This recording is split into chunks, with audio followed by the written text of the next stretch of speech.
Boa noite, irmãos. Estamos aqui juntos mais uma vez para a gente fazer o nosso estudo. Essa semana a gente fez aí na sexta-feira. Vou dar mais uns minutinhos para o pessoal entrar e a gente já vai começar. Dá tempo de você pegar a sua Bíblia, pegar algum material que você use aí para anotações e já já a gente começa então.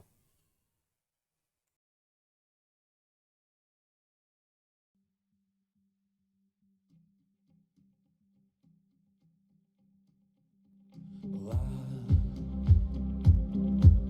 no fim do horizonte, no canto mais distante, lá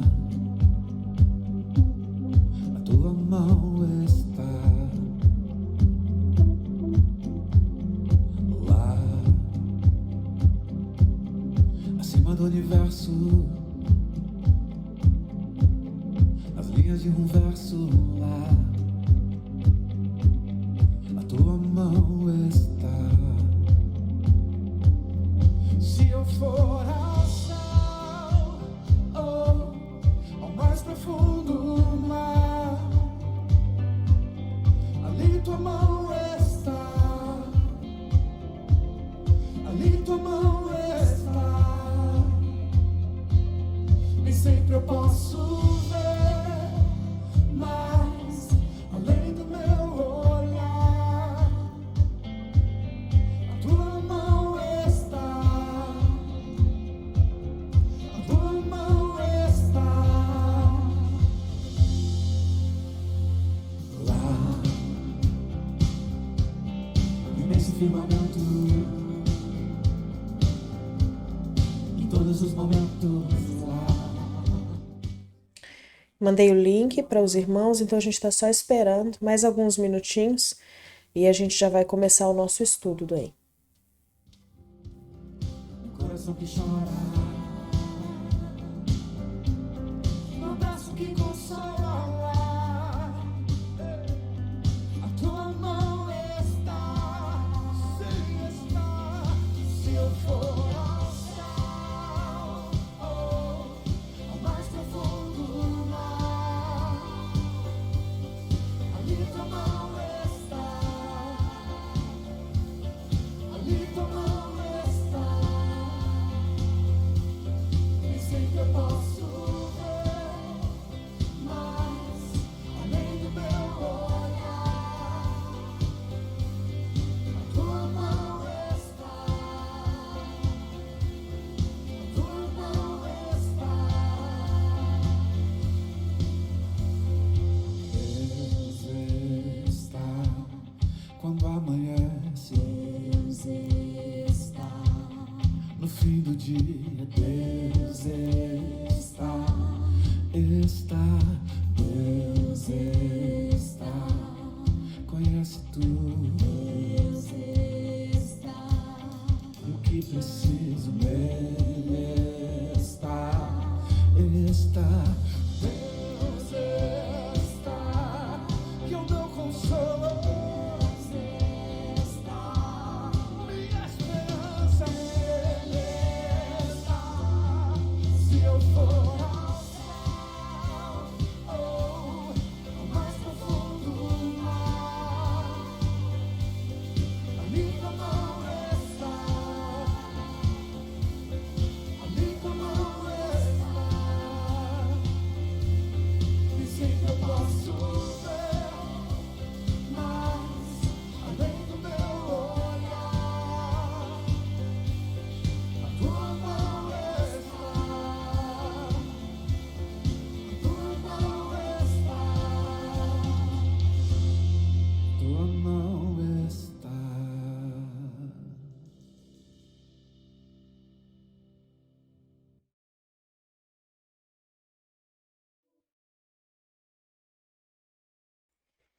Certo? Nós já esperamos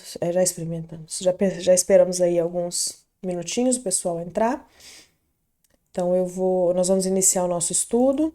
Se você ainda não pegou a sua Bíblia, o material que você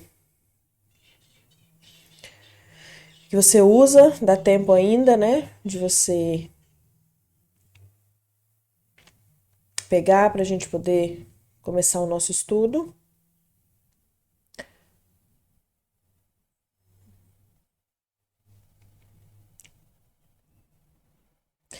E nós vamos hoje começar pela tentação de Jesus. Então, como eu tinha falado na aula passada, nós vamos estudar sobre a tentação de Jesus.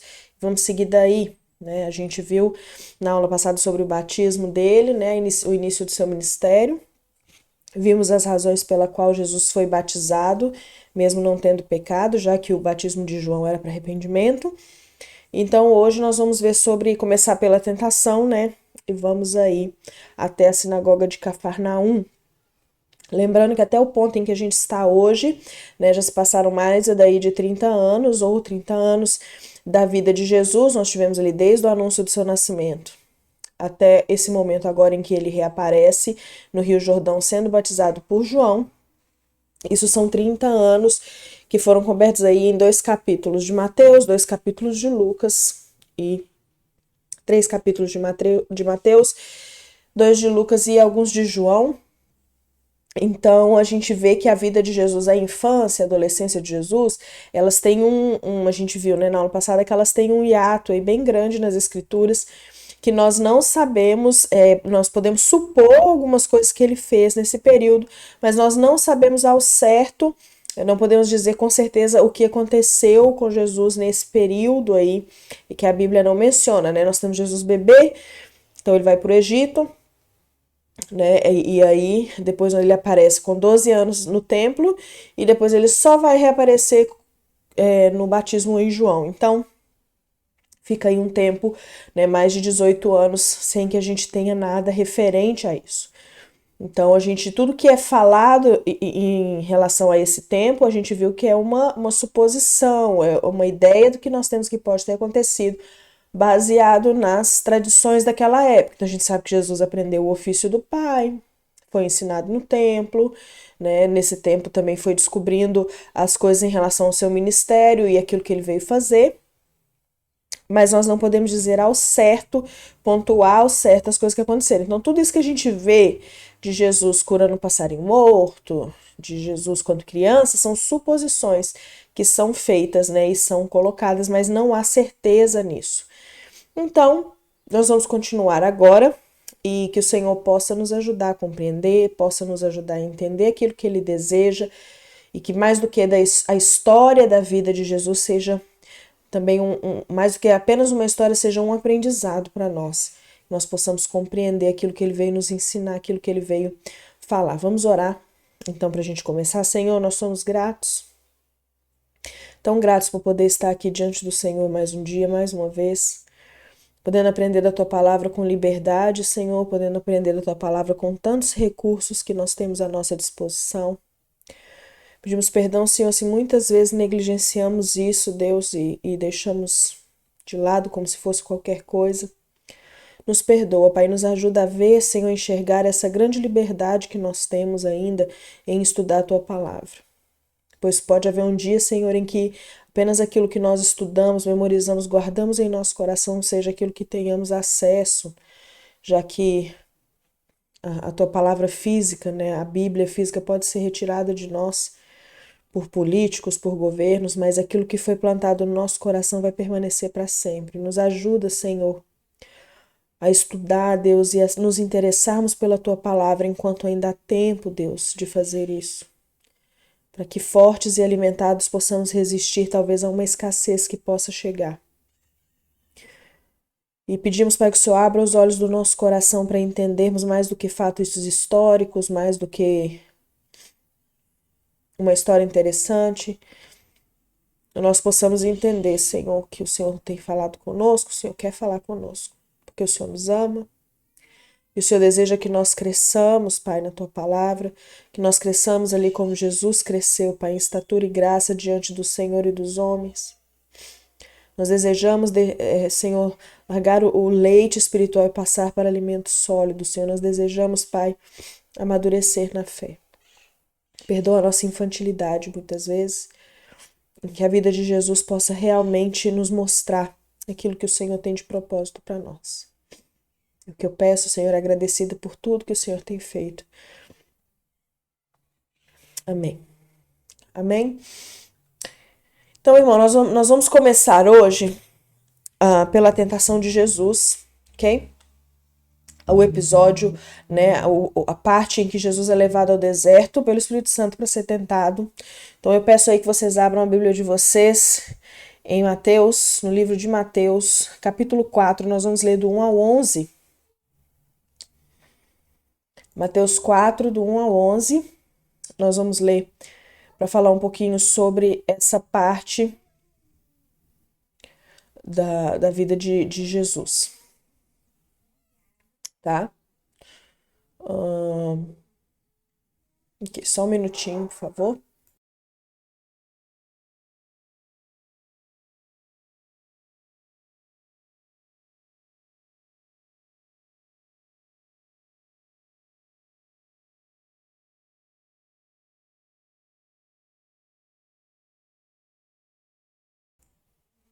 Ok. Então, nós vamos começar aí pela tentação de Jesus. Diz assim: Então Jesus foi levado pelo Espírito ao deserto para ser tentado pelo diabo. Depois de jejuar 40 dias e 40 noites, teve fome. O tentador aproximou-se dele e disse: Se você é o Filho de Deus, mande que essas pedras se transformem em pães. Jesus respondeu: Está escrito, nem só de pão viverá o homem, mas de toda palavra que procede da boca de Deus. Então o diabo levou a cidade santa, colocou-o na parte mais alta do templo e lhe disse: Se você é o Filho de Deus, jogue-se daqui para baixo, pois está escrito: Ele dará ordens a seus anjos a seu respeito, e com as mãos eles o segurarão, para que você não tropece em alguma pedra. Então Jesus lhe respondeu: Também está escrito: Não ponha à prova o Senhor, seu Deus. Depois o diabo levou a um monte muito alto e mostrou-lhe todos os reinos do mundo e o seu resplendor. E lhe disse: Tudo isto lhe darei se você se prostrar e me adorar. E Jesus lhe disse: Retire-se, Satanás, pois está escrito: Adore o Senhor, o seu Deus, e só a ele preste culto. Então o diabo deixou e os anjos vieram e o serviram. Então, é interessante nós percebermos que logo depois que Jesus foi batizado, confirmado ao ministério, confirmado por Deus, capacitado pelo Espírito Santo, quando o Espírito Santo vem sobre ele então é levado pelo próprio Espírito Santo ao deserto para ser tentado pelo diabo. Então a gente vê nesse versículo algumas coisas que a Bíblia já nos orienta, não é? Então, Deus não tenta ninguém porque ele mesmo não pode ser tentado. A Bíblia fala disso. Então, quem tentou Jesus foi o diabo. Mas quem levou Jesus até o lugar onde ele ia ser tentado foi o Espírito. Então, assim, o Espírito levou Jesus à situação e o diabo, então, o tentou dentro daquela situação. Então, ele foi levado para o deserto. Esse deserto, essa parte do deserto onde ele foi levado, né, era uma parte muito perigosa ali do deserto onde Jesus estava. Era um lugar solitário, era um lugar perigoso no sentido natural, nem no sentido humano, como bandidos ou coisas assim, apesar de acontecer, mas era um lugar perigoso no sentido natural, pouca cobertura, muito calor, feras, não é, animais ali que poderiam fazer mal a Jesus. Então ele foi levado pelo Espírito a esse lugar e ele ficou antes que o diabo viesse tentar Jesus, né? Porque às vezes quando a gente lê meio rápido essa passagem, dá a sensação de que ele foi ao deserto e o diabo já veio e o tentou. Então antes dele ser tentado nessas 3 vezes ali, dessas 3 maneiras pelo diabo, ele passou 40 dias ali jejuando e orando. 40 dias e 40 noites. Então ele estava ali jejuando, ele estava ali num processo de aproximação do Espírito Santo, ele estava num processo de aprendizado ali, né, no jejum e se consagrando a Deus, sabia que, né, ele ia pro propósito dele, para o ministério dele. Então ele estava ali até que ele teve fome. A Bíblia diz que ele teve fome. Então você vê que surge uma necessidade ali, né? Então Jesus foi tentado, Jesus estava jejuando e orando, e então teve fome. Então eu penso, eu vejo que não, a tentação ela não vem num momento qualquer. O diabo ele não é estúpido. Às vezes a gente precisa às vezes entender isso, porque a gente às vezes pensa que o diabo é bobo, que nós temos um inimigo bobo. O nosso inimigo não é bobo, não é burro e não é mal preparado. Então, isso é importante a gente saber, porque às vezes a gente leva essas coisas tão levianamente, não é? A gente pensa assim, ele tá tentando a torta e a direita. O objetivo dele é te destruir, o objetivo dele é fazer você cair, fazer você se afastar de Deus, é fazer você ir para longe de Deus, é fazer você sair do seu propósito. A gente vai ver que ali o diabo, ele tentou de todas as maneiras tirar Jesus do propósito dele. E aí, falando disso, é até importante a gente entender uma coisa, que às vezes fica obscuro, talvez pelos filmes que a gente vê, ou pelas coisas que a gente ouve, ou pela maneira como nós estudamos a Bíblia, a gente tem uma noção, muitas vezes, de que o diabo queria que Jesus fosse morto na cruz. Não é? Tem aquela música né, que a gente já ouviu do Diante do Trono, que é muito bonita até, que fala, né, sobre a vida de Jesus e como ele foi tentado. E aí diz que quando Jesus foi crucificado, houve uma festa no inferno, que o inferno fez uma festa, fez um alarde, né? A gente imagina essa cena, Jesus sendo crucificado e o diabo contente, feliz e ele louco para Jesus ser crucificado, né? Mas na verdade a cruz é o fracasso dele. A cruz de Cristo é o fracasso do inferno, é o fracasso do diabo, é o fracasso, é a condenação dele. Entendeu? Ele não queria. Ele fez, quando a gente vai ver na história de Jesus, você vai ver que o diabo ele fez de tudo e mais um pouco. Ele usou a tentação no deserto, ele usou os discípulos, ele usou Pedro, ele usou Judas, ele usou todos os discípulos que ele podia, ele usou o povo de fora, ele usou todos os métodos que ele podia para que Jesus não chegasse na cruz ou para que ele pecasse. Por quê? Porque a cruz é o fracasso do diabo. Ele não era do desejo dele que Jesus fosse crucificado, que Jesus morresse e pagasse pelos nossos pecados. Porque enquanto Jesus não pagasse pelos nossos pecados, todos nós estávamos condenados. E para ele isso é o que ele queria. Era o que ele mais queria. Então, você vai ver que a tentação do deserto, ali quando Jesus é tentado, o diabo tenta de todas as maneiras tirar Jesus do propósito dele, tirar Jesus do foco que ele tinha, do ministério que ele tinha vindo exercer, daquela proposta que ele tinha vindo cumprir.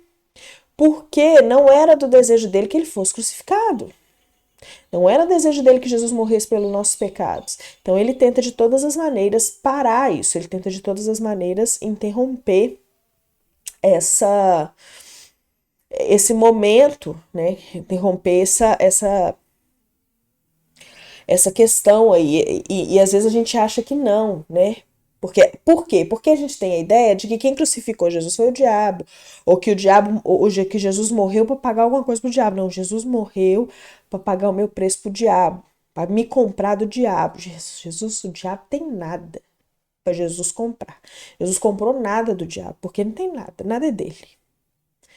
O que é dele é o ódio que ele tem por tudo que Deus criou e por tudo que Deus tem apreço, mas não é nada dele. A Bíblia é clara em dizer que Jesus pagou um preço para Deus.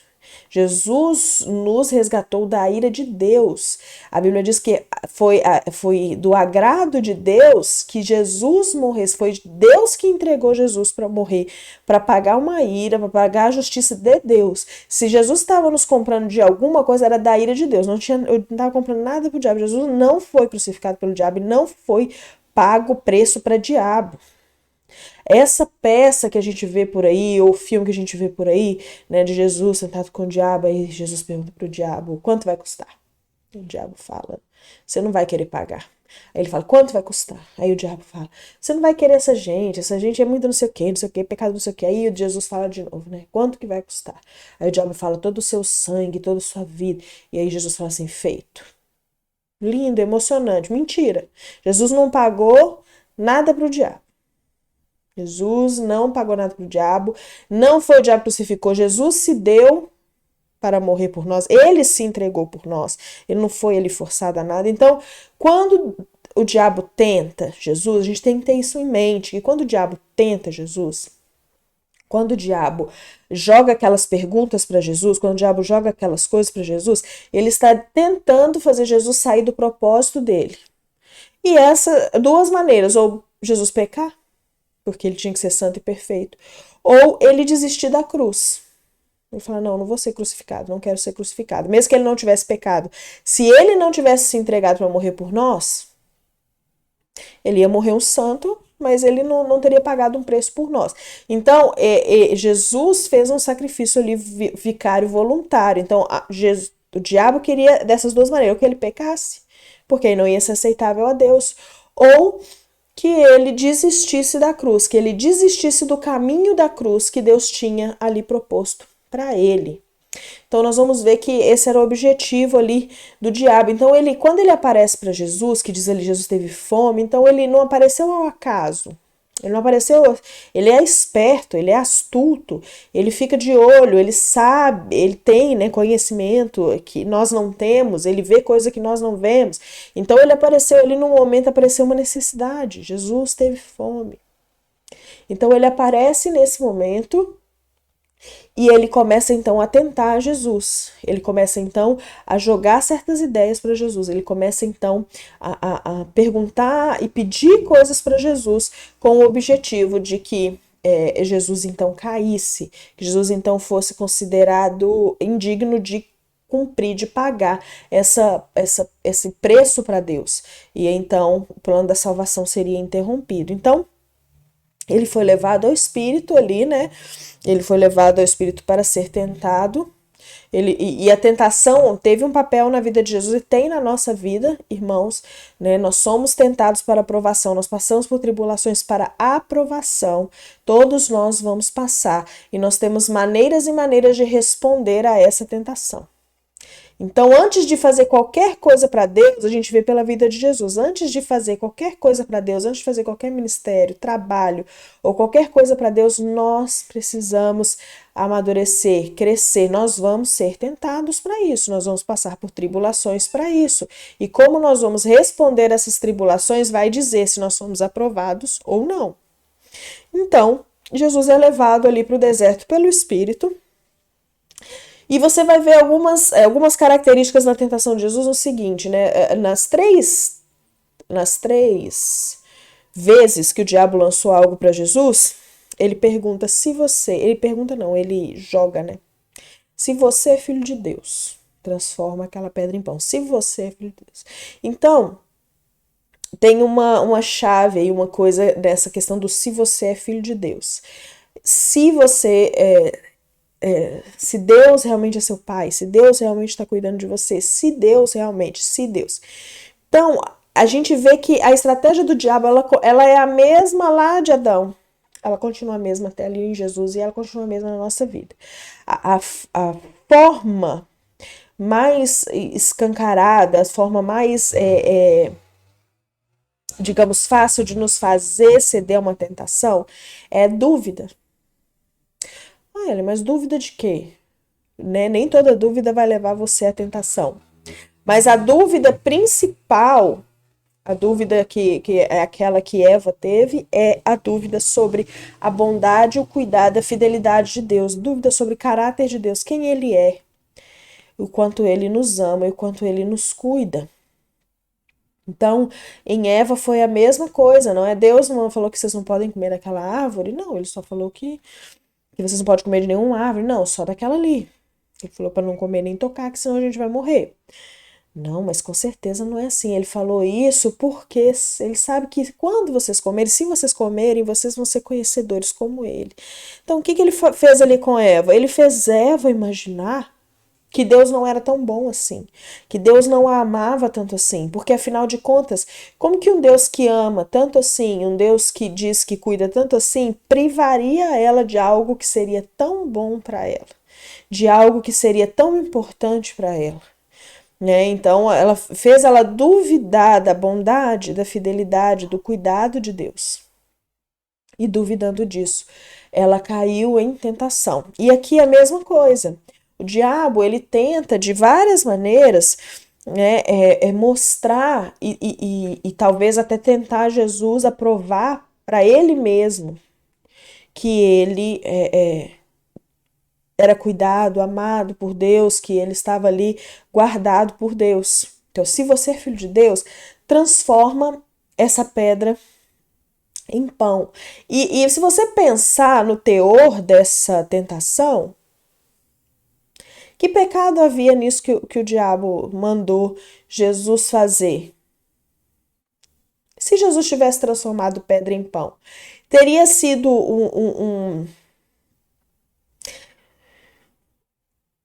teria sido um pecado se Jesus tivesse transformado pedra em pão? Não tem nada na lei que diz não transformarás pedra em pão. Não é um 11º mandamento. Não é? Não matarás, não roubarás, não darás testemunho, não transformarás pedra em pão. Na atitude em si, não haveria um pecado, não haveria no milagre, se Jesus fizesse isso ali, não haveria nenhum pecado, não haveria nenhum problema, não era algo pecaminoso que o diabo estava pedindo. O diabo estava falando assim, vai naquela casa ali, rouba o pão para você comer. Então, o problema ali não é na ação em si, nossa, transformar pedra em pão, quero pedra. Não, era a dúvida, se você é filho de Deus, transforma essa pedra em pão. E aí, né, Jesus responde para ele, né, nem só de pão viverá o homem, mas de toda palavra que procede da boca de Deus. Então, assim, atalhos, né? O diabo quis mostrar ali para Jesus talvez um atalho. Se você é filho de Deus mesmo, por que você não sacia imediatamente essa necessidade que você tem? Você está com fome. Você pode? Por que você não sacia agora? Por que você não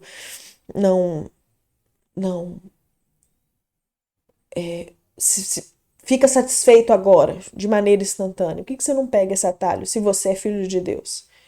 Né? Se você pode fazer isso, por que você não faz? Por que você não faz dessa maneira para saciar a sua fome? E Jesus responde com a palavra, mas a palavra diz, né? Nem só de pão viverá o homem, mas de toda palavra que procede da boca de Deus. E isso é mais uma coisa para a gente aprender, né, irmãos? As tentações que vêm sobre nós, elas não vão ser resistidas pela nossa força. Elas não vão ser resistidas por uma disciplina. Elas não vão ser resistidas por você fazer jejum e oração. Jesus não venceu ali o diabo porque ele estava em jejum e oração. Jesus venceu o diabo porque ele conhecia a palavra de Deus. Então, meu irmão, você pode jejuar e orar a vida inteira. É excelente. O jejum, a oração são ótimas disciplinas espirituais para que você se aproxime de Deus. São ótimas disciplinas espirituais para te trazer para perto de Deus. Mas você pode orar e jejuar a vida inteira. Você vai cair em tentação, porque não é o jejum e a oração que nos livram da tentação, que nos ajudam a guerrear contra a tentação, que nos ajudam a vencer as tentações. É o conhecimento da palavra de Deus. É o conhecimento de quem Deus é. E nós não vamos conhecer a Deus por jejum e oração. Nós vamos conhecer a Deus conhecendo a palavra dele, porque a palavra dele é que traz a revelação de quem Deus é. Então, irmãos, você pode viver jejuando e orando. Se você não conhece a Bíblia, se você não conhece quem é Deus, se você não conhece a palavra de Deus, você vai cair em tentação. Porque você não vai saber responder às tentações. E aqui, é claro que é no formato de um diálogo, até mesmo para que a gente pudesse ter acesso a isso. Mas as tentações muitas vezes não vão ser diálogos, mas são vencidas colocando em prática a palavra de Deus. Existem tentações que vão ser sugeridas para nós, que vão ser colocadas na nossa frente, que nós não vamos responder como Jesus respondeu aqui falando, porque nem toda vez que a gente é tentado, o diabo aparece na nossa frente tentando. Às vezes são coisas sutis, como foi essa questão do transformar pedra em pão. Que pecado há em transformar pedra em pão? Ele podia fazer isso, não estaria pecando. Mas havia uma sugestão ali, havia uma dúvida sendo colocada ali, havia uma sutil distorção do diabo daquilo que Jesus tinha vindo fazer. E Jesus, com discernimento que veio através do Espírito Santo, e sim, pode ser conseguido, a gente fica mais sensível através do jejum e da oração a esse discernimento, a essa voz do Espírito. Esse discernimento mostrou Jesus como ele tinha que responder, e ele respondeu com a palavra de Deus. Então você precisa conhecer a palavra de Deus para vencer as tentações, para ser colocada em prática a palavra de Deus e você poder vencer as tentações que o diabo coloca na sua frente. Então ele responde: nem só de pão viverá o homem. Eu não vou entrar nesses detalhes agora. Eu quero fazer uma live com vocês num dia alternativo só sobre a tentação de Jesus, porque é muito interessante. E aí eu quero ver esses textos em paralelo com vocês. Porque Jesus usa ali em Êxodo, em Deuteronômio, o mesmo texto, ele tira todas as respostas dele ali da mesma porção das escrituras ali do povo no deserto. E cada resposta que ele dá tem um fundo, um contexto ali que está respondendo justamente a isso que o diabo está tentando ele. Então eu não vou entrar nessas nuances agora, porque levaria muito tempo, mas nós vamos fazer uma live só sobre a tentação de Jesus para falar sobre isso. Então Jesus responde com a palavra para o diabo: nem só de pão viverá o homem, mas de toda palavra que procede da boca de Deus. Então Jesus já não deixou o diabo plantar a dúvida ali. Se você é filho de Deus, então faz isso. Então, Jesus já cortou ali com a palavra de Deus, dizendo que nem só de pão viverá o homem, mas de toda palavra que procede da boca de Deus, não é? Então, assim, o diabo que está fazer com que Jesus resolvesse um problema com suas próprias forças, da sua própria maneira, de maneira imediatista, e Jesus disse não. Porque ele tinha a palavra de Deus e sabia que o tempo de Deus era perfeito. Então, veio a segunda parte da tentação, né? Quando o diabo disse: se você é filho de Deus, não é? Jogue-se, levou ele para um templo bem alto e falou: se você é filho de Deus, jogue-se daqui para baixo, porque na Bíblia ele viu que Jesus lançou a palavra para ele no primeiro. E ele mesmo veio e lançou a palavra para Jesus no segundo, porque a Bíblia diz que Deus vai dar ordem aos anjos dele para te proteger, para que você não tropece, para que você não caia. Então pula daqui que os anjos vão te pegar, se você é filho de Deus. Parece que o diabo, né, dá a sensação que o diabo queria que Jesus de alguma maneira provasse que ele era filho de Deus. Se havia queria pôr uma dúvida no coração dele. Sabe quando alguém põe uma dúvida? Você não tem coragem. Aí você vai e faz para mostrar que você tem coragem. Você não consegue fazer isso. Aí você faz para mostrar que você consegue. Então, se você não é filho de Deus, aí você vai e faz para mostrar que você é. Parece que o diabo estava tentando fazer com que Jesus duvidasse ali, né, dessa questão do ser filho de Deus, daquilo que ele veio fazer. Então ele fica tentando plantar essa dúvida, né, fica tentando fazer com que Jesus talvez prove alguma coisa, Jesus tenha, né, esse âmbito de provar, não, eu vou provar, eu vou mostrar, eu vou fazer, ou talvez gerar essa dúvida no coração de Jesus. Será que você é mesmo? Prova para você mesmo que você é. Vai começar um ministério aí. Você vai ter um monte de coisa para fazer. Será que você é filho de Deus mesmo? Você é quem você diz que você é? Então prova. Prova para você mesmo. Pula daqui. Se os anjos te pegarem, você vai ter certeza absoluta. Transforma essa pedra, você vai ter certeza absoluta. Então parece assim que ele ficava instigando Jesus, né, a essa prova, a essa questão do se você é filho de Deus, se você é filho de Deus, se você é quem você diz que você é. Faz isso, né? Então, e Jesus sempre respondendo com a palavra de Deus. E então, na segunda parte, o diabo também responde com a palavra de Deus. Quer dizer assim, bom, então se a palavra de Deus quer um negócio, eu vou usar a palavra de Deus também, porque aí vai dar mais força e vai que ele cai, né? Vai que rola. O golpe tá aí, como diz o povo. Então, ele responde com a palavra de Deus. E aí Jesus diz, também está escrito, não põe à prova o Senhor, seu Deus. Então, irmãos, deixa eu te falar uma coisa. Às vezes o diabo não vai usar a palavra de Deus, como ele disse lá em cima, ele vai usar uma situação que não é pecado, transforma pão em pedra. Mas o contexto ali, aquilo que ele está tentando sugerir, torna aquilo um pecado. E você vai ter que responder com a palavra de Deus. E algumas vezes, irmãos, ele vai usar a palavra de Deus fora de contexto, fora de entendimento, versículos isolados, ele vai usar a própria palavra de Deus para te induzir a coisas erradas. E aí, se você não tiver conhecimento da palavra de Deus, você vai cair. Se você não tiver conhecimento da palavra de Deus, você vai cair. Como que isso se aplica à nossa vida, à nossa vida prática? Muitas vezes a gente escuta pregações, histórias, ou lê na Bíblia versículos isolados, não estuda a fundo a palavra de Deus e fica cobrando de Deus ou fica decepcionado com Deus por coisas que Deus disse que ia fazer, mas que na verdade Ele nunca disse que você ia fazer. Jesus nunca disse que a gente teria uma vida fácil aqui, que a gente não seria tentado, que a gente não passaria por tribulações, que a gente seria rico. Jesus nunca disse isso, que a gente teria bens, que a gente faria, que seria isso ou aquilo, que ele nos abençoaria de tal ou tal forma. Jesus nunca disse essas coisas.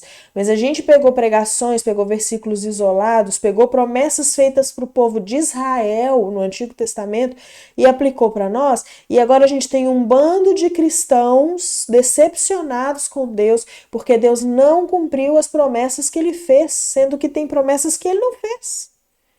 Mas por quê? Porque a gente não estuda a Bíblia direito. Porque a gente acha que é suficiente o pastor estudar a Bíblia e me explicar, mas eu não preciso estudar a Bíblia, sendo que a própria Bíblia nos ordena a julgar aquilo que é falado para nós. A julgar aquilo que é ensinado para nós. Eu não desejo, irmãos, que vocês peguem o que eu estou falando aqui e aceitem sem verificar. Isso é muito perigoso. Eu espero que vocês tenham conhecimento bíblico para julgar o mínimo daquilo que eu estou falando também, para julgar e interpretar aquilo que eu estou dizendo. Então você fala assim, não, eu acho que isso está equivocado. Mas muitas vezes a gente terceiriza o estudo bíblico, a gente terceiriza o conhecimento da palavra, e aí o que o outro fala vira lei. E aí depois a gente descobre que na verdade Deus não falou nada daquilo. Não é? Você quer ver uma coisa assim muito atual, vamos dizer assim, um exemplo disso muito atual? Por exemplo, o porte de armas. Aí todo mundo que é contra o porte de armas usa o não matarás. Que a Bíblia diz não matarás. Imagina um crente com arma, sendo que a Bíblia diz não matarás. A Bíblia diz não matarás, mas o que quer dizer aquilo ali? Qual que é o significado daquilo? Qual que é o significado daquela palavra? O que quer dizer aquilo ali? O que quer dizer esse mandamento? Não é? O que quer dizer essa questão? Ele, quando Jesus fala não matarás, ele está falando de matar para defender a família, ou matar numa guerra, por exemplo, que se vá, ou ele está falando de homicídio planejado, eu estou com raiva do meu irmão, eu estou com ódio do meu irmão, vou lá e vou matar meu irmão. Do que ele está falando ali? Mas aí o que a gente faz? A gente não estuda, aí a gente pega um versículo isolado e cria doutrina em cima daquilo. Ou se qualquer pessoa lança para nós, como o diabo fez ali para Jesus, a gente acredita. Realmente, se a palavra diz isso, eu posso pular daqui que os anjos vão me pegar. Então, na segunda vez ali que o diabo fala com Jesus, ele usa a própria palavra de Deus fora de contexto para assim, bom, se ele quer brincar com a palavra, então vamos brincar. E aí Jesus responde, né? Também está escrito, não ponha o Senhor à prova. Então ele traz para o contexto aquilo que o diabo está tentando tirar do contexto. Nós temos que ser capazes de fazer isso, irmãos. Nós temos que ser capazes de conhecer a Bíblia a ponto de trazer para o contexto aquilo que pessoas mal intencionadas estão tirando do contexto. Mas se a gente não conhece a palavra de Deus, nós não vamos conseguir fazer isso e nós vamos cair. Então Jesus responde para o diabo, não ponha o seu Deus à prova. Então se você antes da nossa live querer dar uma olhada sobre os contextos dessa conversa, fique à vontade, você vai ver que é muito interessante. Mas quando a gente estudar sobre isso, vocês vão ver que Jesus ele está usando ali todos os textos com contexto. Ele está usando ali todos os textos que tem uma história por trás e que o diabo entendia muito bem. Você vê que o diabo não questiona, mas como assim não porá só? O que esse texto quer dizer? Ele não questiona, porque ele sabe muito bem o que o texto quer dizer. O diabo conhece a Bíblia de cabo a rabo, tá, gente? Inclusive, nas histórias da Bíblia lá, ele estava em todas. Entendeu? É igual aquela música Eu Nasci há 10 mil anos atrás. Ele estava em tudo. Além de conhecer a palavra, ele estava em todas. Porque ele já estava ali, né, circulando o pessoal, o povo de Deus. Então, o diabo conhece a Bíblia. Nós precisamos conhecer ela também, porque o nosso inimigo conhece muito bem a Bíblia e nós precisamos conhecê-la também. E aí vem a terceira parte, né? Quando o diabo leva Jesus a um monte muito alto, mostra todos os reinos do mundo, mostra o esplendor. E é engraçado que a Bíblia fala, né? Mostrou todos os reinos e o seu esplendor. O que o diabo está fazendo ali? Ele faz conosco. Quando ele for te mostrar as coisas do mundo, gente, o diabo é esperto, ele sabe vender o peixe dele. Quando ele for te mostrar as coisas do mundo, ele não vai te mostrar a podridão, as coisas ruins, aquilo que você não gosta, ele vai te mostrar o esplendor. É a concupiscência dos olhos. Ele vai encher os seus olhos com aquilo que é bom, aquilo que é atrativo, aquilo que é maravilhoso, aquilo, né, o esplendor das coisas. Então ele leva Jesus para um monte, mostra os reinos do mundo e o seu esplendor. Então, ele, né, a tentativa de encher os olhos de Jesus, a tentativa de encher ali a concupiscência, né, fazer Jesus desejar aquilo, fazer Jesus querer muito aquilo. E aí ele diz: tudo isso lhe darei se você se prostrar e me adorar. Duas mentiras lançadas ali, né? Primeiro, que o diabo é dono das coisas. Como que você dá uma coisa que não é sua? Mas enfim, eu vou te dar tudo isso aqui que você tá vendo. Né? Em algum nível ele podia até dar, que diz que ele é o príncipe desse mundo, né? Então ele tem um certo domínio ali sobre as pessoas, o comportamento, os sistemas. Mas nós não podemos pensar que as coisas que existem nesse mundo são dele, porque ele não criou nada que existe aqui. Ele corrompeu as coisas, mas ele não criou nada, não é nada dele para ele dar. Então eu vou te dar tudo isso aqui, se você me adorar, se prostrado você me adorar. Aí ele passa para a questão dos ídolos, que é a outra forma que o diabo nos tenta, que é a outra forma em que ele nos faz cair em tentação. Ele mostra, ele enche os nossos olhos, a concupiscência dos olhos, né? A Bíblia fala que, né, até na parábola da semente, Jesus fala sobre as coisas que sufocam a semente, sufocam o evangelho, fazem o evangelho morrer, não é? A concupiscência dos olhos, a vaidade da vida e as preocupações. Então aquilo, né, olha só, ele usou todas essas três coisas nessa tentação para fazer Jesus cair.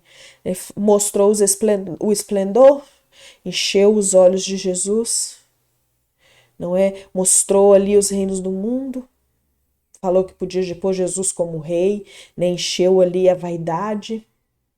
Nossa, posso colocar você como dono disso aqui tudo.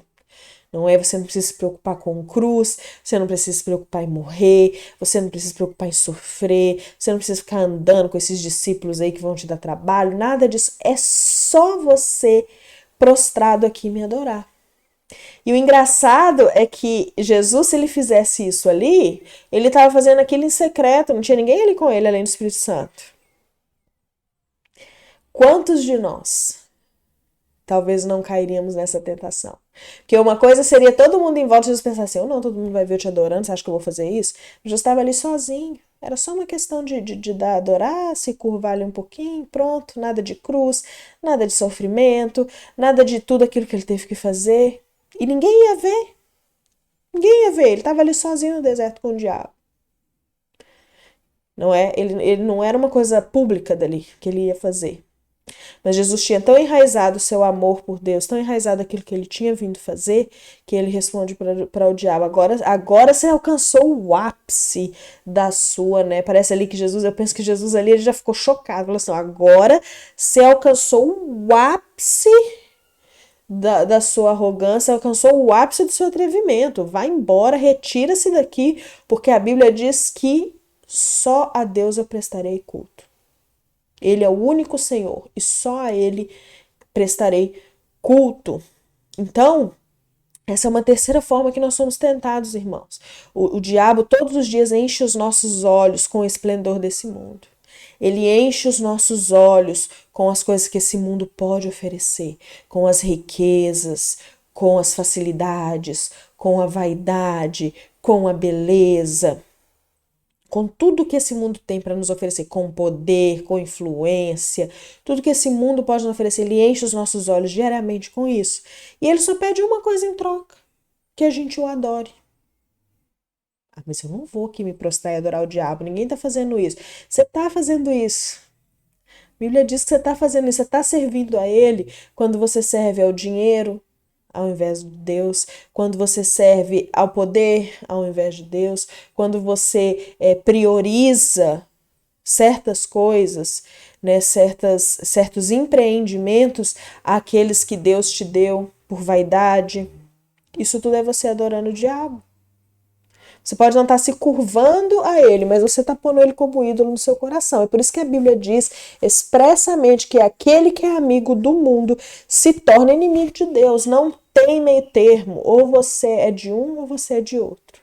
Então ele continua usando também essa estratégia conosco, que nós precisamos estar enraizados na palavra. Só existe um Deus e somente a ele nós prestaremos culto. Então ele manda o diabo sair, o diabo deixou ele, em outra passagem nós vamos ver que ele fala, deixou ele por aquele momento, depois Jesus voltou a ser tentado pelo diabo, e os anjos vieram e o serviram. Então Jesus venceu ali essa tentação no deserto, e numa próxima oportunidade nós vamos fazer uma live apenas sobre isso. Tendo vencido a tentação no deserto, nós vamos para João 2:1 até o versículo 11. João 2 até o versículo 11, que é as bodas de Caná. João 2, do versículo 1 até o versículo 11. Então Jesus foi tentado ali, venceu, ficou 40 dias no deserto, depois que ele foi batizado. Foi para o deserto, ficou 40 dias jejuando, teve fome, foi tentado e venceu, e então foi servido pelos anjos ali no próprio deserto. E aí a história continua no seguinte: no terceiro dia houve um casamento em Caná da Galileia e a mãe de Jesus estava ali. Jesus e seus discípulos também haviam sido convidados para o casamento. Tendo acabado o vinho, a mãe de Jesus lhe disse: eles não têm mais vinho. Respondeu Jesus: que temos nós em comum, mulher? A minha hora ainda não chegou. Sua mãe disse aos serviçais: façam tudo o que ele lhes mandar. Ali perto havia 6 potes de pedra do tipo usado pelos judeus para purificação cerimonial. Em cada pote cabia entre 80 e 120 litros. Disse Jesus aos serviçais: encham os potes com água. E os encheram até a borda. Então lhes disse: agora levem um pouco do vinho ao encarregado da festa. Eles assim o fizeram. E o encarregado da festa provou a água que fora transformada em vinho, sem saber de onde este viera, embora o soubessem os serviçais que haviam tirado a água. Então chamou o noivo e disse: todos servem primeiro o melhor vinho, e depois que os convidados já beberam bastante, o vinho inferior é servido, mas você guardou o melhor até agora. Esse sinal miraculoso em Caná da Galileia foi o primeiro que Jesus realizou. Revelou assim a sua glória, e os seus discípulos creram nele. Tá, gente? Esclarecendo,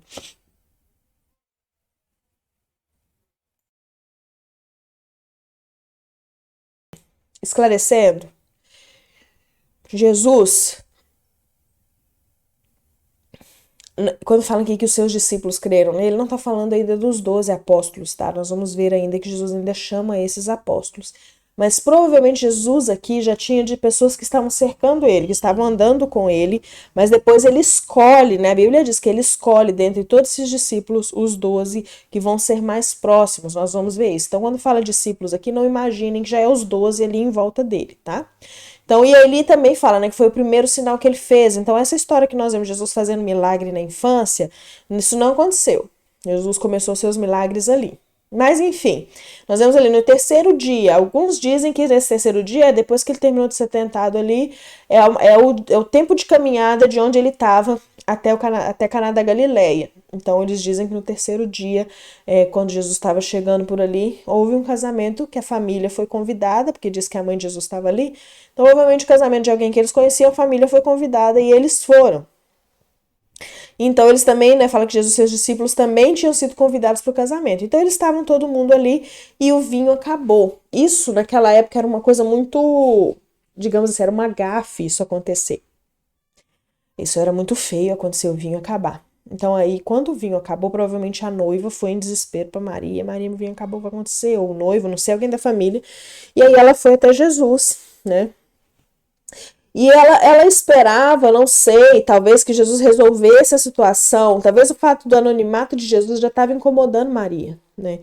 Talvez na cabeça dela Jesus já devia ter se mostrado o Messias. A gente não sabe o que aconteceu nesses 18 anos, que a Bíblia não relata nada sobre a história de Jesus. Então a gente não sabe, a gente sabe que Maria ali no início viu muitas manifestações de que ele era o Messias, desde o nascimento dele, né? Que ela guardava no seu coração, diz que ela observava as coisas e guardava no seu coração. Então ela viu muitas manifestações de que ele era o Messias, e tendo visto essas manifestações, ela com certeza criou uma expectativa no coração. Então, essa expectativa, provavelmente ali, ela já estava assim, meu filho, você está com 30 anos, e, né, que quando que vai começar aí né, a acontecer as coisas? Eu não sei qual tipo de Messias ela estava esperando, tendo em vista que os judeus esperavam alguns judeus esperavam um Messias, né, como foi Jesus, mas uma grande maioria esperava alguém que fosse tomar o poder de Roma, alguém que fosse estabelecer um reino ali terreno, que fosse estabelecer um reino terrestre, fosse alguém poderoso, né, e por eles serem da linhagem de Davi, talvez ela estava esperando isso, esse tipo de manifestação. Então, na verdade, quando ela pede para Jesus, fala para Jesus, Jesus acabou o vinho, a gente não pode imaginar que ela já estava esperando que Jesus fosse fazer um milagre. Jesus fosse transformar água em vinho. Primeiro porque ele não estava fazendo milagre à torta e à direita. Não é como se em casa ele estivesse transformando água em suco, água em vinho, pedra em pão, e ela já soubesse que ele ia fazer essas coisas. Não, peraí, vou pedir Jesus. Uma vez lá em casa acabou o suco, menina, na hora do almoço, ele transformou água em suco. Então eu já sei que ele vai poder fazer. Não é isso. Não é que ela estava acostumada a esse tipo de coisa. Então a gente não pode supor que quando ela foi falar com Jesus, ela já foi esperando que ele fosse fazer um milagre. Mas ela foi esperando que ele fosse resolver a situação. Então, eu acho que aqui o que mais. A questão não é nem. Porque às vezes a gente pensa assim: Jesus falou aquilo com ela porque ela foi esperando um milagre, para que ele já se aparecesse. A gente fica achando que Maria já foi lá esperando que ele fosse fazer algo sobrenatural. Mas na verdade, essa não era a questão. Talvez ela foi lá pensando que ele solucionaria um problema, mas provavelmente no coração dela já estava assim: quando que você vai aparecer como o Messias? Quando que você vai se manifestar como o rei dos judeus? Então, essa questão do vinho acabou, não sei, talvez ela pensou que ele ia resolver de alguma maneira, mas que fosse o colocar em evidência, muito provavelmente. Porque a resposta que Jesus dá para ela, ainda não é chegada a minha hora, demonstra que na verdade ele estava falando de aparecer, né, de ser colocado em evidência, de ser colocado, né, de ser colocado em público o ministério dele, aquilo que ele estava fazendo. Então, acho que, na verdade, o coração de Maria era que ele, através da solução daquele problema, que eu não penso que ela sabia como ele ia fazer, através da solução daquele problema, ele fosse aparecer, ele fosse já ser comentado, ele fosse já ser uma figura pública, digamos assim, né? Meu filho, tá na hora de você fazer o lançamento, é isso, já tá com 30 anos, como é que vai acontecer isso? Então, e aí ele fala que né, não é chegada ainda a minha hora. Então, isso ali não foi uma falta de respeito, é igual eu falei que é negócio da mensagem. Às vezes a gente manda mensagem no WhatsApp, se você coloca tudo em caixa alta, a pessoa acha que você tá gritando com ela, às vezes não é. Eu, por exemplo, já mandei mensagem em caixa alta que não tinha nada a ver, mas é porque eu tava no teclado, eu não tirei, e aí foi em caixa alta, e aí a pessoa voltou me perguntando, mas por que você tá gritando comigo? Eu não tava gritando. Mas, mensagem escrita, às vezes a gente não escuta o tom de voz. Mas a gente lê essa resposta de Jesus e a gente já interpreta que ele olhou para ela com ira, com raiva e com desrespeito e diz: mulher, o que eu tenho com você? Né? Tipo assim, quem é você na fila do pão? Eu não é minha vez ainda, não é minha hora ainda. Não imagino, da mesma forma dali quando Jesus é apresentado no templo, quando ele aparece no templo, que ele fala, vocês não sabiam que eu devia estar na casa do meu pai? Ele estava apenas respondendo uma coisa que para ele parecia óbvia, mas pai, mãe, vocês não imaginaram que eu estava aqui? Né? Vocês não pensaram que eu estava aqui? Ele estava respondendo, não estava sendo desrespeitoso. Da mesma maneira aqui, eu não penso que Jesus estava sendo desrespeitoso. Na verdade, ele estava sendo cuidadoso. Quando ele diz o que nós temos em comum, a minha hora não chegou, não é duas coisas. Ele estava dizendo que ainda não era a hora desse aparecimento público, dele se revelar, porque ela pensou que talvez ali ele ia se revelar como Messias, né, publicamente, para ganhar fama e tal. Então ele mostrou que não era ainda a hora, para ela quietar o coração dela. Mãe, fica tranquila, minha hora ainda não chegou, a senhora precisa ficar tranquila, a senhora precisa parar de ficar ansiosa. E também, ele precisava já mostrar para Maria, gente, Maria precisava de um salvador, tanto quanto eu e você. Maria não foi salva Põe isso na cabeça de vocês. Maria não foi salva pelo seu comportamento, por ser justa, ou por ser bendita, né, como diz ali o anjo, ou porque ela gerou Jesus no ventre. Ela não foi purificada dos pecados dela por causa que ela gerou Jesus no ventre. Ela foi purificada porque em algum momento da vida dela aceitou Jesus como Salvador, aceitou que precisava de Jesus como Salvador. E Jesus a justificou como eu e como você. Ela teve um papel diferente do meu e do seu na história de Jesus, na vida de Jesus. Mas ela precisou de Jesus tanto quanto eu e quanto você.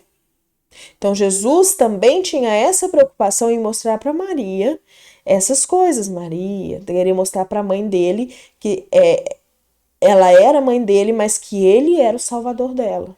Então ele tinha essa preocupação também de que ela compreendesse isso, de que ela compreendesse que essa relação agora, como que isso funcionaria. Né, para o coração dela de mãe, eu falo que eu começo a entender muitas coisas, entendi muitas coisas ali da história de Jesus também em relação a Maria depois que eu tive a Ana. Então, para o coração dela de mãe, Jesus, ele sabia que ele precisava preparar a mãe dele para o que ia acontecer. A mãe dele, né, eu fico imaginando a Ana. Se eu precisasse ver a Ana ser crucificada, precisasse ver a Ana morrer do jeito que Maria viu Jesus, Deus do céu, já me dá um ruim, sabe, assim, só de... Então eu imagino, assim, que Jesus, né, Jesus era um menino de Maria, era um menino, ela criou ele, ela amava ele, era o filho dela. Então ele também estava preparando Maria para essa situação tão difícil que ela iria viver, para essa situação tão difícil que ela iria passar. Então ele tinha que, durante o ministério dele, a gente vê que pontualmente ele fazia algumas coisas justamente para preparar Maria, para preparar também o coração dela, para aquilo que ela ia passar. Porque eu acho que também, assim, nu e cru, se de repente eu tivesse que ver a Ana sendo crucificada sem entender o que aquilo significava, sem entender o que estava acontecendo, ia ser insuportável. Então, eu acho que muito do que Maria conseguiu suportar ali foi o fato de que Jesus também a preparou para aquele momento. Então, Maria provavelmente queria que Jesus aparecesse ali, já está na hora, né? E Jesus falou: não é o meu momento ainda. E a gente viu que não foi desrespeitoso porque ela aceitou, tudo bem, e ela só disse para os servos: vão ali e faz tudo o que ele pedir, então. Quando ela fala isso para os servos, dá a entender ali também, a gente entende que ela já tinha, bom, ele não vai aparecer agora, ele não vai fazer nada agora, então eu vou pedir para os servos, ele vai solucionar o problema do jeito dele, da maneira dele, e vou pedir para os servos obedecerem. Então aí vem a segunda parte do milagre. Jesus olha para os servos, olha, tem umas vasilhas ali, né, uns 6 potes de pedra, diz, que eram os potes usados para purificação. Os judeus tinham vários rituais de purificação, vários, tinham, sabe? Porque a gente escuta mais sobre o sacrifício de animais, né? Mas eles tinham vários rituais de purificação. Então, uma deles era esse banho nesses potes de pedra que eram usados para as purificações cerimoniais. Então, né, para purificação, perdão dos pecados, retirada dos pecados, aquela limpeza, né? Eles usavam esses potes também. Então, Jesus, ele vê esses potes ali parados e ele fala com os servos: encham aqueles potes de água. Cada pote cabia mais ou menos entre 80 a 120 litros de água. Não era pouca coisa, viu, gente? Não deve ter demorado um pouco para encher aqueles potes. 6 de 80 litros, vamos supor 6 de 100 litros, são 600 litros de água. Então, eles foram enchendo ali. Lembrando que não tinha torneira, tá, gente? Não era pra pôr mangueira ali e deixar a água correr até encher. Tinham que ir trazendo balde para encher todos aqueles litros de água ali. Tendo enchido aqueles potes que eram de purificação cerimonial, purificação dos pecados, o judeu entrava ali, tomava um banho e saía, né, na concepção, saía purificado do pecado. Então, tendo enchido aquilo tudo, Jesus transformou aquela água em vinho e mandou ser servido o vinho. Aí serviram aquele vinho que ele tinha transformado. E eu já imagino que foi, uau, os discípulos já ficaram assim, nossa, transformou água em vinho. Tendo sido servido aquele vinho, o amigo do noivo, que é a representação até da igreja, né, para nós, o amigo do noivo, né, o cerimonialista que estava ali, ele chegou para o noivo e parabenizou o noivo. Por quê? Porque ele tinha feito algo que era diferente da tradição deles. Na tradição deles, o que eles faziam? Aquelas primeiras taças de vinho do casamento, eles serviam o melhor vinho. Por quê? O pessoal estava sóbrio. O pessoal estava de boa ainda. Então eles tomavam o vinho e apreciavam o gosto, apreciavam, serviam o melhor vinho primeiro, porque, nossa, que vinho bom. Quando a pessoa já tinha tomado uma certa quantidade de vinho, que o gosto já não fazia mais diferenças, né? Se era vinho, se era. Para ele, já, a pessoa já não estava nem sentindo mais o gosto, já estava bebendo por beber, eles serviam um vinho inferior, mais barato. Porque não fazia mais diferença, o pessoal não prestava mais atenção no gosto. Então, esse era o costume. E aí, o que aconteceu? Esse cerimonialista foi noivo e falou assim: nossa. Parabenizou o noivo pelo vinho e falou assim: olha, tão diferente isso que você fez. Normalmente se serve o vinho melhor primeiro. E você guardou o melhor vinho para o final. Por quê que isso aconteceu? Lembra, tudo na vida de Jesus, gente, ele teve 3 anos aqui conosco. Tudo na vida de Jesus representava alguma coisa. Jesus sempre queria ensinar alguma coisa. Jesus, ele tinha que ser pontual, ele tinha que ser excelente, ele tinha que ser, entendeu, incisivo. Ele tinha 3 anos para para tentar arrumar um sistema religioso, para começar a igreja dele, para deixar os discípulos prontos para quando ele fosse a igreja expandir. Então, 3 anos é muito pouco. Muito pouco. Pergunta para qualquer pastor. Você chega numa igreja hoje, um pastor novo, o que você faz em 3 anos? Ouve o que o pastor vai te responder. 3 anos é adaptação. Então ele tinha muito pouco tempo para fazer o que ele tinha que fazer. Então tudo que Jesus permitiu nas escrituras, tudo que Jesus tem escrito de Jesus na Bíblia para nós, quer nos ensinar alguma coisa. Quer nos mostrar alguma coisa. Jesus usou todas as oportunidades para ensinar os seus discípulos. Então ali quando o cerimonialista fala isso, e usando todos os artefatos que Jesus usou para fazer esse milagre, o que ele estava querendo ensinar ali? Foi dado para os judeus, lembrando que Jesus veio para os judeus primeiro, depois para os gentios. Então ele estava ali reformando. Jesus foi o primeiro reformador do judaísmo, né, digamos assim. Estava reformando a ideia que o povo tinha da religião ali, os judeus. Então, Jesus, ele mostrou ali, né, chamou a atenção, fez um milagre dentro dos potes de purificação usado pelos judeus. O que ele estava querendo ensinar? Que a lei de Moisés, dada ali, a primeira aliança dada ali antes de Jesus, a gente vai ver esse Hebreus falando muito sobre isso, ela não era uma aliança perfeita, ela não era uma promessa perfeita no sentido de definitiva. Ela era uma sombra daquilo que viria. O melhor vinho, ou seja, a melhor aliança foi guardada para o final, que foi a aliança feita com Jesus, que é a aliança que nós vivemos hoje. Então, ele estava mostrando para os judeus, olha, foi dada uma aliança para vocês em Moisés, vocês estão nessa aliança, a aliança da lei, vocês estão sobre essa demanda de cumprir as leis, os rituais de purificação, né? Tanto que ele transformou o vinho num balde de purificação. Então, vocês estão sobre essa lei. Mas virá uma nova aliança que é o vinho novo, que é como o vinho novo, é a nova aliança de purificação de pecados, nos quais o sangue, que inclusive é representado pelo vinho na Santa Ceia, o meu sangue é que vai purificar os pecados, e essa é a melhor aliança, é a aliança definitiva. Então Jesus estava dizendo, Deus guardou a melhor aliança para o final. Por quê? Porque para a maioria dos judeus, a melhor aliança era aquela que eles estavam vivendo, era a aliança definitiva, a aliança das leis, não é aquela que Deus tinha feito com o povo em Moisés. Então, para eles era aquilo que existia, e por eles terem ficado 400 anos sem profetas, para eles aquilo era o definitivo. Então, Jesus ali já estava começando a mostrar, olha, há um vinho novo e ele é o melhor, e ele foi guardado para o final. Ele vai vir com a nova aliança que eu vou fazer com vocês. Então Jesus ali ele já estava começando a quebrar essa religiosidade, essa visão de religião que os judeus tinham. Então ele ali já estava demonstrando isso, ele ali já estava mostrando isso para os discípulos dele, olha, há um vinho novo que vai vir por último agora, que é a aliança definitiva no meu sangue. Então ele já estava com símbolos, parábolas e com seus milagres, demonstrando aquilo que ele veio fazer, aquilo que ele veio realizar. Então esse foi o primeiro milagre de Jesus e já teve um significado muito importante para o ministério de Jesus e para Maria, não é? E aí a gente vê que Jesus ele não perdeu a oportunidade de ensinar, não perdeu a oportunidade de mostrar aquilo que ele veio fazer, aquilo que ele veio realizar. Então, Jesus, ele sabia muito bem que o tempo era curto, Jesus sabia muito bem que ele tinha um propósito a cumprir e ele se dedicou a fazer aquilo, não é? Então, não pegou atalhos, não pegou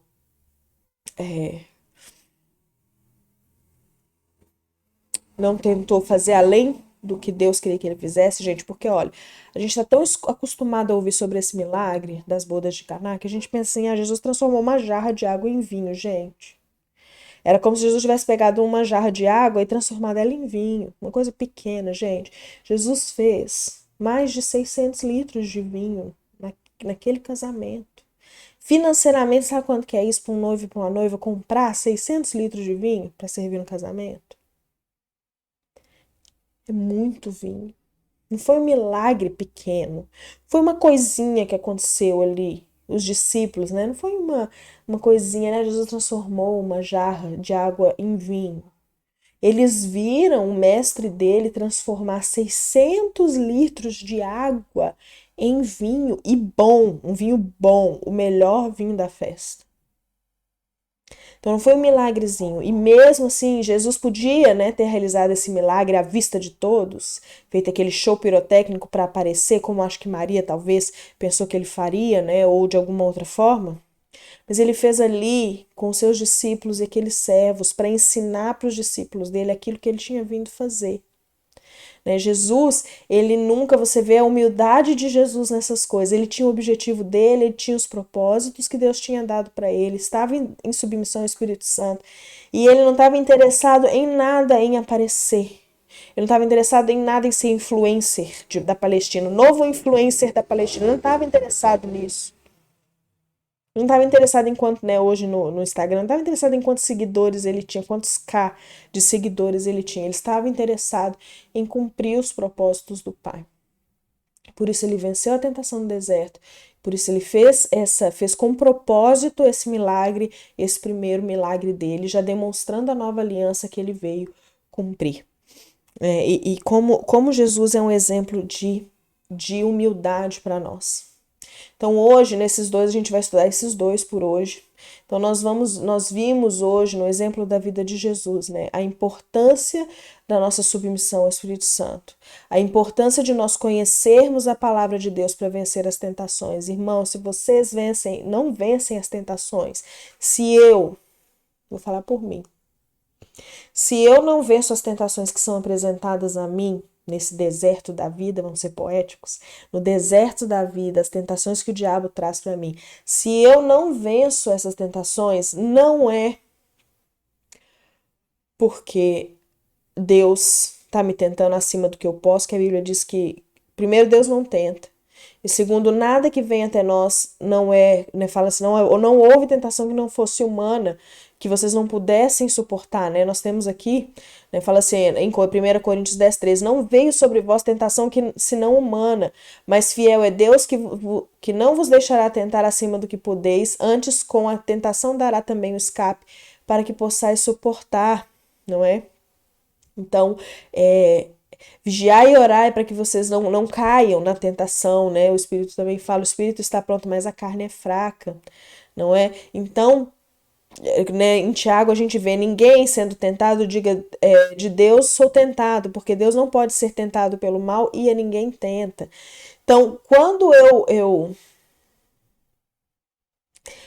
eu sou tentada e caio, eu não estou caindo porque Deus está me tentando, não é isso?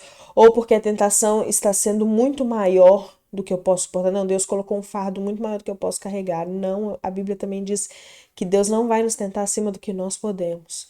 Quando nós somos tentados e caídos, quando eu sou tentada e caída, é porque eu tenho estado longe de Deus e não tenho me dedicado a estudar e conhecer quem Deus é e a sua palavra. E aí o diabo tem colocado dúvidas no meu coração e eu tenho cedido a elas. É assim com toda a tentação. A base da tentação é uma dúvida sobre quem Deus é. Se você não tem dúvida sobre quem Deus é, se você conhece quem Deus é, você não cai em tentação. Porque o diabo, ele pode plantar, por exemplo, ansiedade. A ansiedade é um pecado que começa na dúvida de quem Deus é. Por isso que Jesus fala, não fica preocupado porque você está preocupado. Se Deus cuida da flor do campo, que hoje floresce e amanhã murcha, não vai cuidar de você? O que ele está querendo dizer? Se você é tentado e fica ansioso, é porque você duvida do amor de Deus por você, do cuidado de Deus por você. É porque você duvida daquilo que Deus pode fazer. Se você é tentado a pegar atalhos, por exemplo, e cai nesses atalhos, é porque você está duvidando que Deus tem o melhor para você e tem o tempo perfeito dele para as coisas. Então, toda tentação, nós caímos nela quando nós duvidamos de quem Deus é e daquilo que ele pode e quer fazer em nós. Então, nós temos caído por falta de conhecimento, nós temos caído por falta de aproximação de Deus. Então, como Jesus, nós precisamos nos dedicar ao conhecimento da palavra, nos dedicar a aproximar de Deus. Lembre-se, às vezes a gente acha que Jesus venceu a tentação porque ele jejuou 40 dias, 40 noites. Ajudou a ter discernimento, ajudou a aproximar do Espírito Santo. Mas Jesus venceu as tentações porque ele conhecia a palavra de Deus e porque ele conhecia a Deus. Que nós possamos amar a palavra como Jesus amou e entender que se até Jesus precisou entender e compreender e estudar a palavra de Deus, por que eu e você achamos que nós não precisamos? Não é? Nós caímos na tentação, é o nosso atestado de falta de estudo bíblico, de falta de conhecimento da palavra, de falta de intimidade com Deus. Então, que nós possamos ver esse exemplo de Jesus e procurar cada dia mais conhecer a palavra de Deus e conhecer também o caráter de Deus através da sua palavra. Que a gente possa pegar Jesus realmente como exemplo e entender que não existem atalhos, né? E nós precisamos conhecer profundamente a Deus e nos alegrarmos nessa nova aliança que Jesus veio trazer, a aliança do seu sangue, que nós somos purificados pelo sangue de Jesus agora, não mais obedecendo leis, não é? Mas sendo purificados ali como ele mostrou no seu primeiro milagre. Na próxima semana, então, nós vamos ver mais alguns. Hoje nós vimos só 2, porque são 2 mais extensos. Na próxima semana nós vamos ver mais alguns. Continue lendo aí, né, a vida de Jesus em ordem cronológica para que facilite quando a gente for conversar, então, ok? Que vocês tenham um dia abençoado, um resto de semana abençoado. Esse domingo é aniversário da igreja.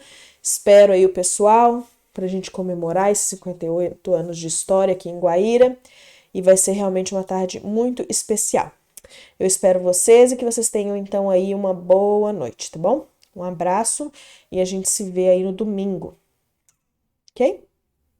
Tchauzinho.